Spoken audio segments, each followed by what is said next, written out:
Welcome on back into the channel, folks. Got a little bit of a special treat for you. Not the typical game that I've been playing lately, but got the opportunity to play a fun game called Under the Island. So let's check that out.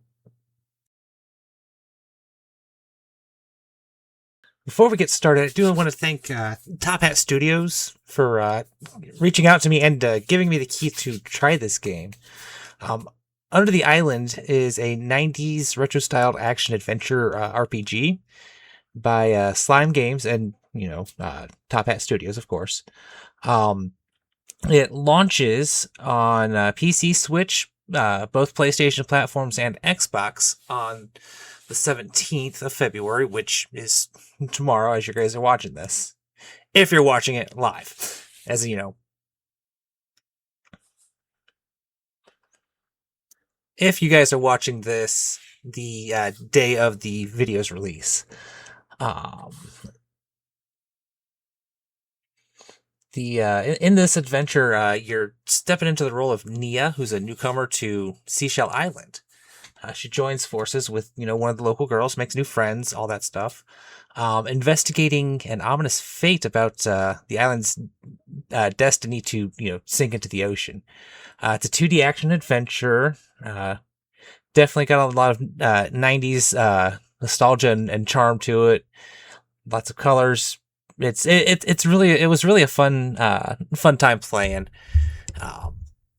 In it, you'll see a bunch of different creatures that you'll fight. The one thing I do want to point out, there are animals that run around, like dogs, pets, cats, stuff like that.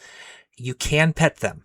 So I know a lot of people enjoy when devs put that into their games. So it was definitely neat making sure I could figure that out. So, but yeah, as you see, I kind of sped up my gameplay that I did.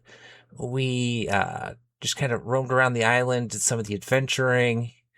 Some of the puzzles can be a little bit tricky, but they do have a little mole that will give you hints, stuff like that. Like I said, I really enjoyed the game. So yeah. Like I said, it's going to be available tomorrow, February 17th, on all major platforms. So you can get it on PC through Steam, get it through Xbox, PlayStation, Switch. It's on all of those. If you're really into, RPGs and stuff like that, definitely would give it a go. It's a really interesting and neat RPG. Definitely got a good concept on that. I didn't really hit any sort of inventory limit on my playthrough for the little time that I was in it. In it, they will give you different weapons and items to use. One of the plot points is a small spoiler here. You're supposed to get a sword, but somebody has replaced it with a hockey stick. So that was kind of fun, doing the whole Zelda thing where it's dangerous to go alone, so here, take one of these. Instead of, giving you a sword, they give you a hockey stick. So, but it does its job. It whacks the enemies, whacks down some of the grass. You'll have to meet some other characters that will give you some of your other weapons in game. So, yeah. Like I said, some of the levels or some of the puzzles are a little bit challenging. You got to kind of figure that out and go from there.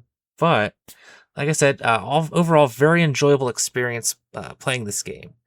So I would once again want to thank Top Hat Studios for reaching out and giving me a key to try this game. If you guys do decide to go ahead and try this game, let me know how you guys enjoyed it, and if you guys had any issues getting through some stuff. I did, like I said, I had to play through a little bit, but a lot of it's self-explanatory, so you don't really have to go too deep, looking for guides and stuff, which is nice. So, because I know a lot of us, just try to rush through games, trying to get to that final achievement.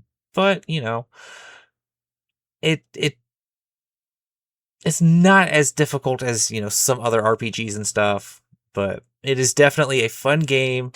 I would recommend playing it if you guys enjoy RPGs. If not, I mean, thank you for the views and all that. And if you enjoyed this video, please go ahead and click that like and subscribe. It really does help out in the algorithm. Until next time, travelers, I will catch you guys later.